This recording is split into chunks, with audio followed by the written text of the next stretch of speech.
Thousands of স্টুডেন্টসের উপরে আমরা almost check করে দেখেছি একটি টেকনিক, এবং যে টেকনিকের ফলস্বরূপ স্টুডেন্টসরা নিজেদের একাডেমিক্যালি বেস্ট রেজাল্ট শো করছে।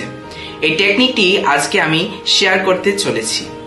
বেসিক্যালি মা বাবাদের অথবা স্টুডেন্টসদের একটাই কোয়েরিজ থেকে থাকে যে আমাদের পড়ায় মন বসছে না এবং আমরা মেমোরাইজিং করতে পারছি না ভালো করে। তাহলে এই টেকনিকটা ফলো করলে আপনাদের স্টুডেন্টস 100% মেমোরাইজিং করতে পারবে এবং একাডেমিক্যালি বেস্ট রেজাল্ট শো করবে। সেটি হলো, প্রতিদিন যখন পড়তে বসবে স্টুডেন্টস, তার ঠিক আগে হাত পা ধুয়ে অবশ্যই পড়তে বসবে এবং একটি মন্ত্র যেটি অ্যাটলিস্ট 10 টাইমস জপ করবে, সেটি হলো সরস্বতীর বীজ মন্ত্র। এই মন্ত্রটি নিচের ক্যাপশনে দেওয়া আছে, তবু আমি একবার এই মন্ত্রটি আপনাদের জন্য চান্ট করছি।